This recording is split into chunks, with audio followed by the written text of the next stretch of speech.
donne l'opportunité et le privilège de parler de la part du Seigneur aujourd'hui. Nous voulons bénir toute l'équipe de télévision éco-prophétique, tous ceux-là qui travaillent de pied et de main afin que l'œuvre de Dieu puisse avancer pour les médias. Je suis le Patrice Azaf et le Seigneur me fait la grâce de conduire une vision qui s'appelle les citoyens d'en haut. Aujourd'hui, nous parlerons d'un sujet sur la base d'un verset que la plupart des chrétiens connaissent. Nous sommes dans Jean le chapitre 8 du verset 1 au verset 11. Jean le chapitre 8 du verset 1 au verset 11 et je fais la lecture.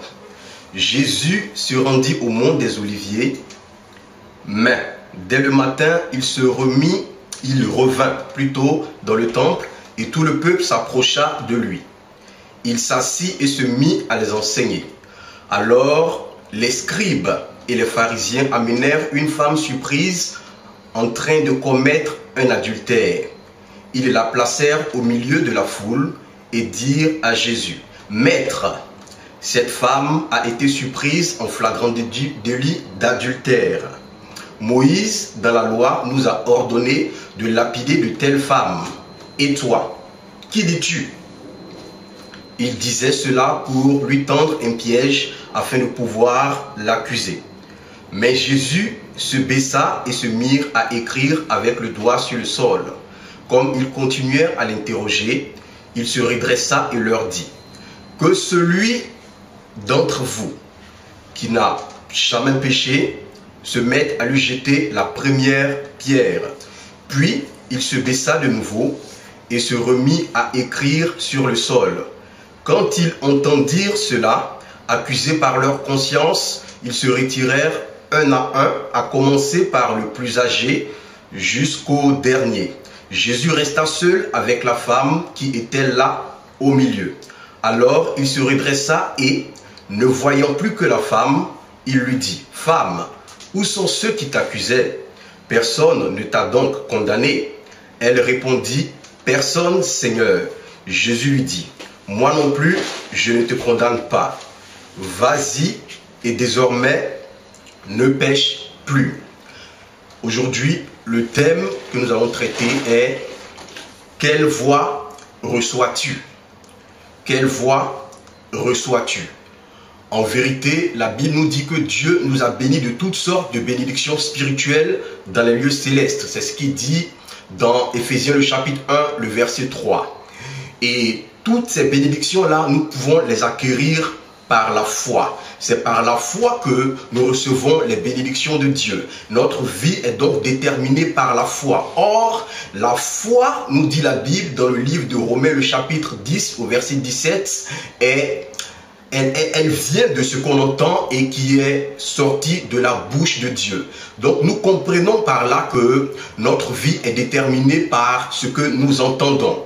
La manifestation de ce que nous entendons est ce qui crée une certaine atmosphère par rapport à notre vie. La foi vient donc de ce que nous entendons. La foi vient de ce que nous recevons. C'est pour ça que nous posons la question suivante: quelle est la voix que tu reçois?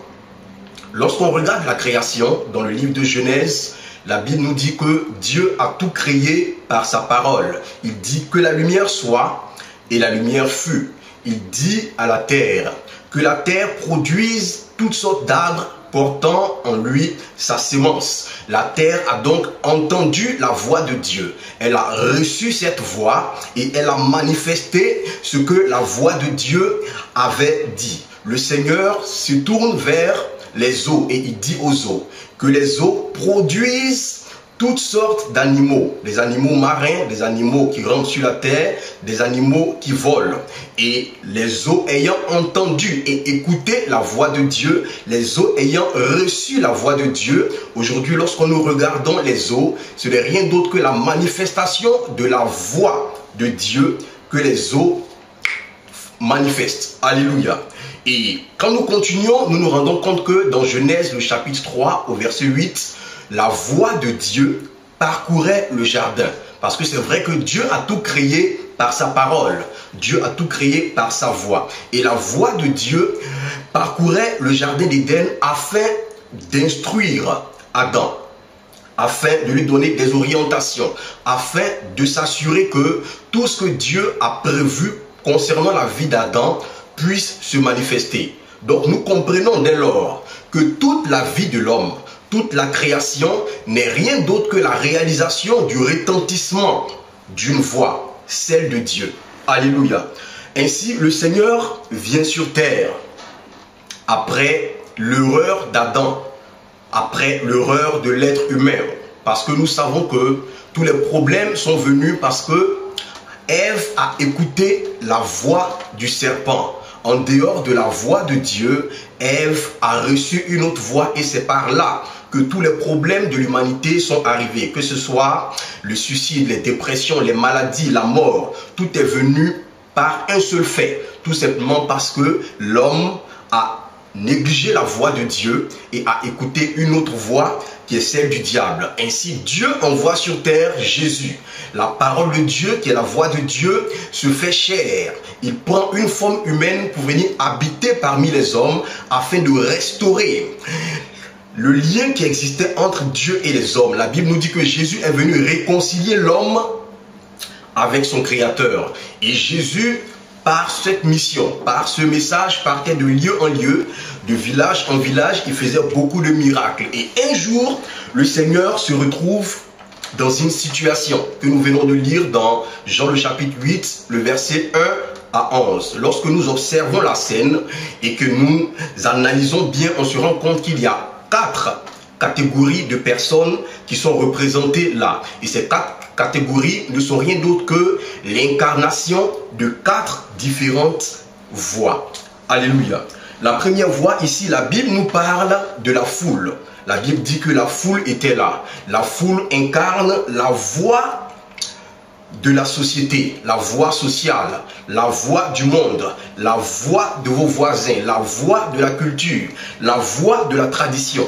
La deuxième catégorie ici est constituée des scribes et des pharisiens que j'appelle ici la voix de la religion.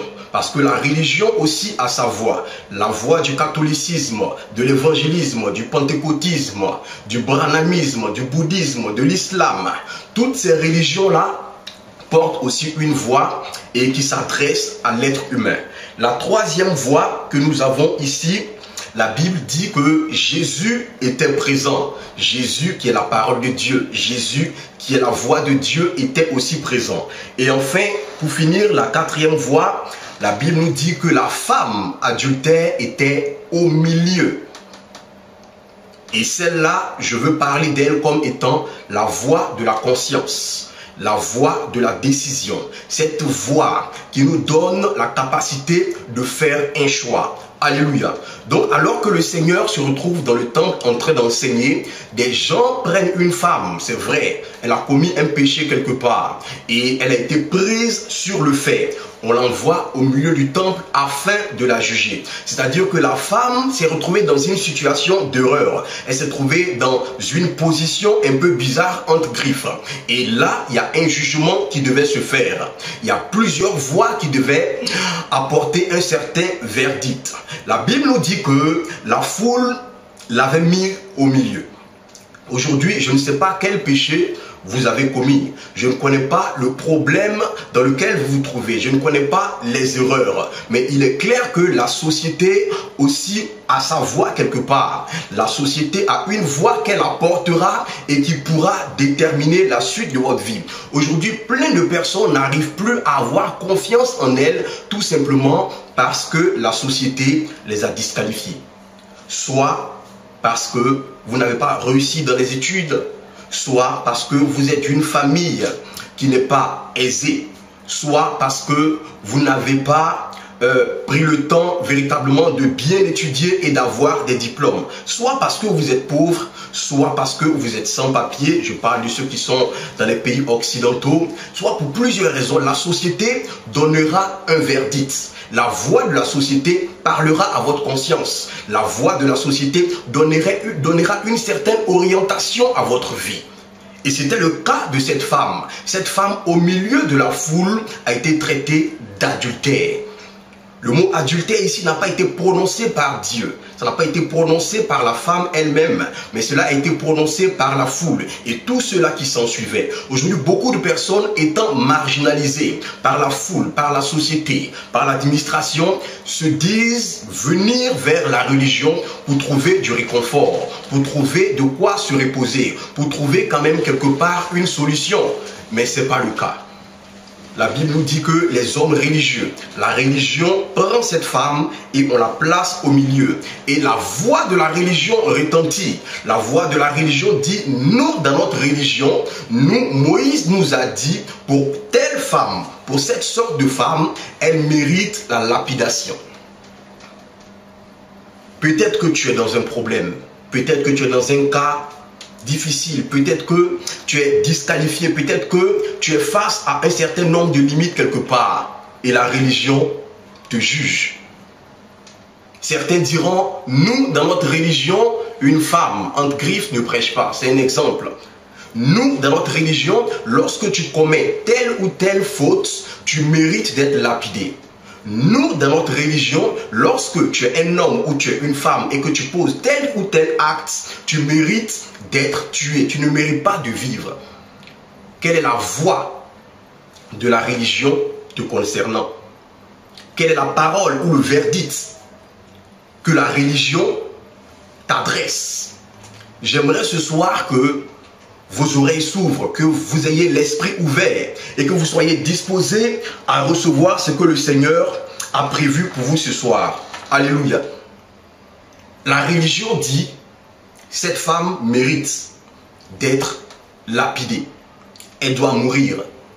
Beaucoup de personnes aujourd'hui ne croient plus en eux. Beaucoup de personnes aujourd'hui n'ont plus confiance en elles, tout simplement à cause du regard de la religion.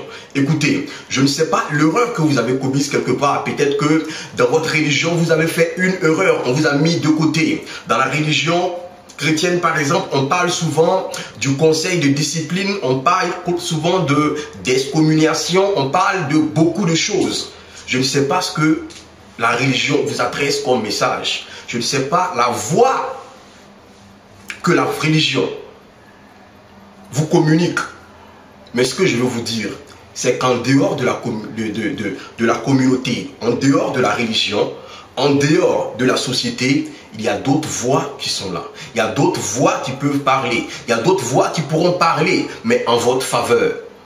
La Bible nous dit, quand nous lisons le verset 5, que la foule qui représente la société et les pharisiens et les scribes qui représentent la religion ont donné leur verdict.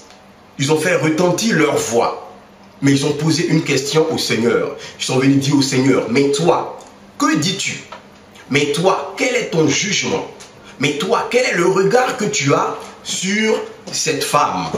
Écoutez, les hommes pourront parler. Les religions pourront parler. La société pourra parler. Les cultures ou les traditions pourront parler. Mais ne prenez jamais de décision avant d'avoir entendu la voix de Dieu concernant votre cas.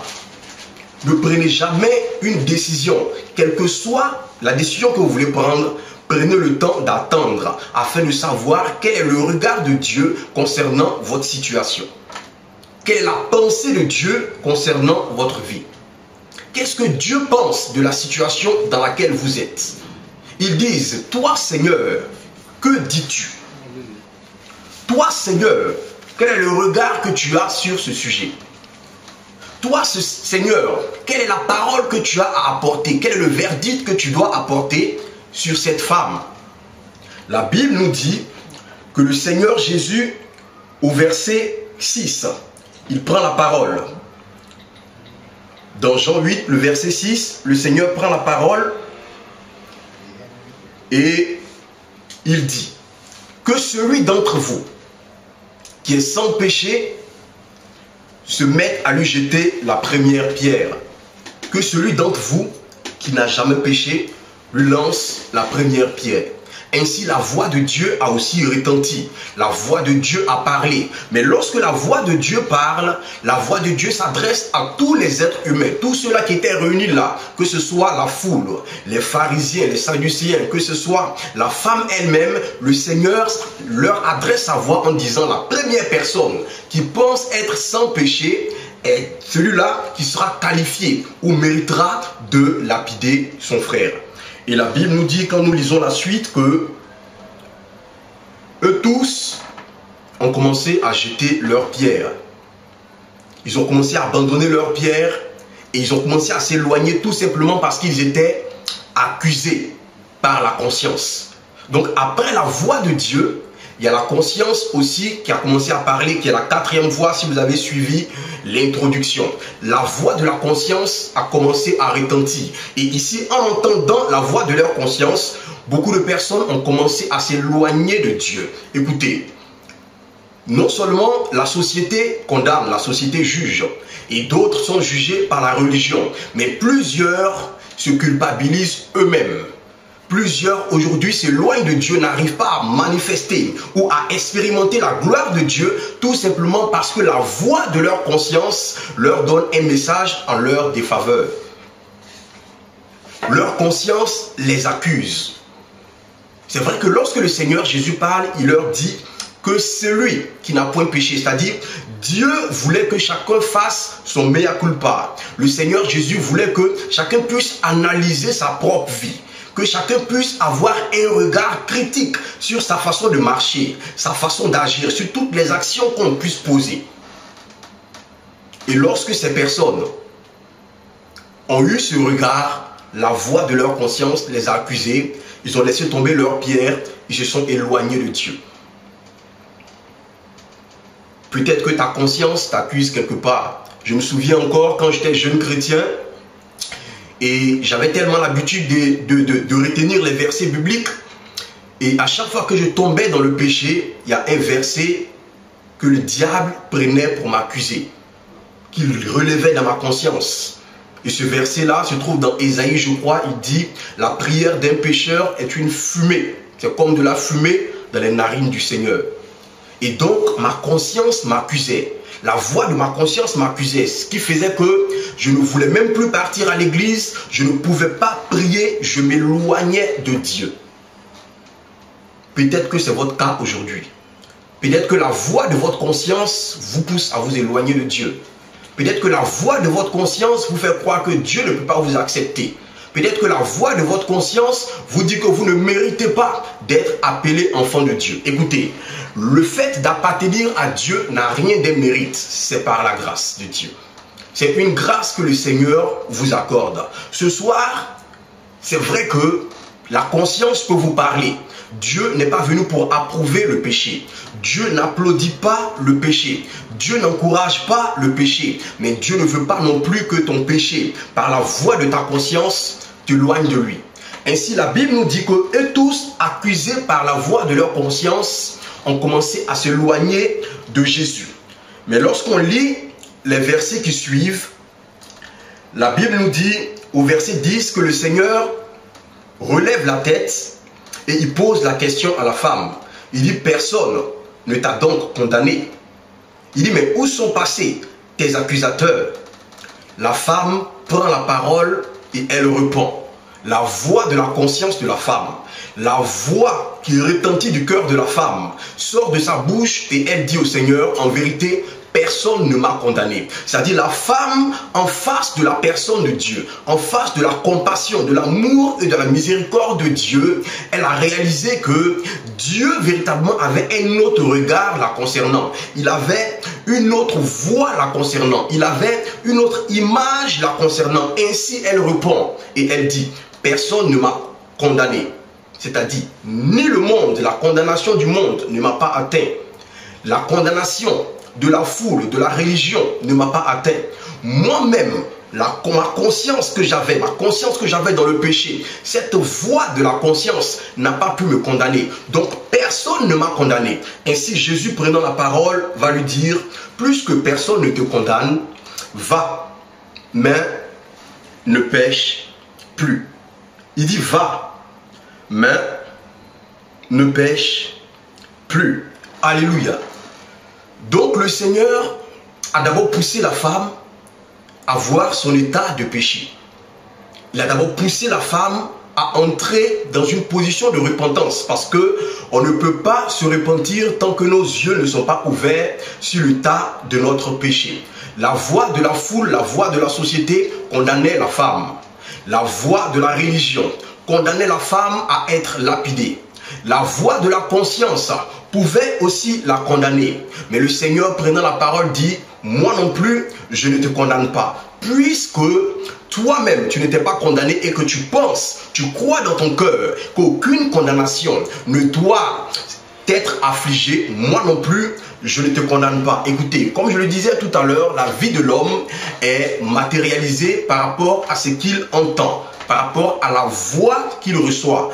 Je vais aller vers la fin pour dire que c'est vrai qu'il y a beaucoup de voix que vous pouvez entendre concernant votre vie. Vous pouvez entendre beaucoup de voix. Mais la voix de votre décision, la décision que vous devez prendre doit être basée sur la voix de Dieu. Elle doit être basée sur ce que Dieu vous dira. La Bible dit que la foi vient de ce qu'on entend, mais pas de ce qu'on entend de n'importe qui. La foi vient de ce qu'on entend, mais qui sort de la bouche de Dieu.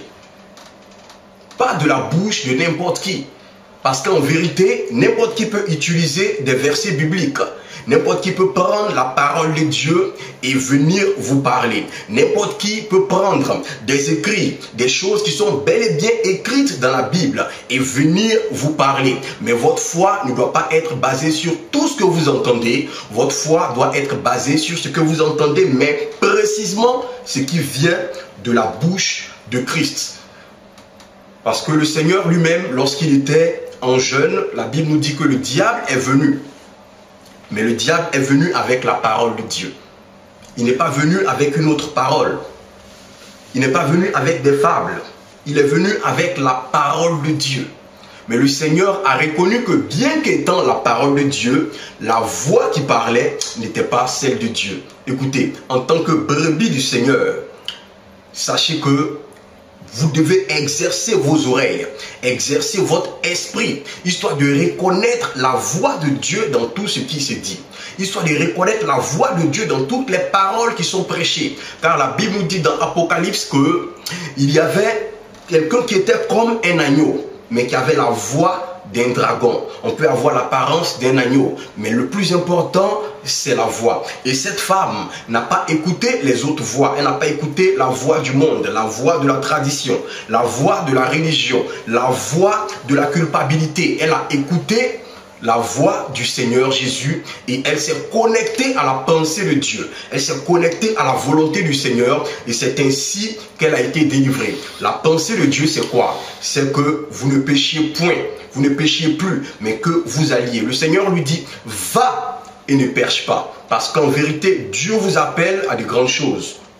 Dieu vous appelle à réaliser sur terre ses projets à lui. Il dit, il a préparé de bonnes œuvres afin que vous puissiez les pratiquer. Donc Dieu s'attend à ce que vous perciez. Dieu s'attend à ce que vous ayez du succès. Dieu s'attend à ce que vous puissiez accomplir vos projets. Lui-même a de grands projets pour vous. Il dit, les projets que j'ai pour vous sont des projets de paix et non de malheur. Le malheur n'est pas dans le plan de Dieu. La malédiction n'est pas dans le plan de Dieu. Il a de bons projets pour vous et ces projets-là sont faits afin que vous puissiez avoir de l'espérance et avoir aussi un avenir. En vérité, ce soir, je voudrais que chacun apprenne à reconnaître la voix de Dieu. Que chacun apprenne à obéir à la voix de Dieu. Que chacun apprenne à permettre au Saint-Esprit d'accomplir son œuvre dans sa vie. C'est sur ces paroles que je vais terminer. J'espère que chacun de vous a quand même reçu une parole. Et je prie le Seigneur que chaque parole que vous avez reçue entre vraiment dans vos cœurs. Que cela pousse des racines, grandisse afin de produire des fruits à la gloire du Seigneur. Je bénis le Seigneur pour la télévision éco-prophétique. Que le Seigneur bénisse encore cette télévision. Que Dieu touche des cœurs afin d'amener du matériel et d'élargir l'espace des émissions de cette télévision. Merci, que le Seigneur vous bénisse. Au revoir.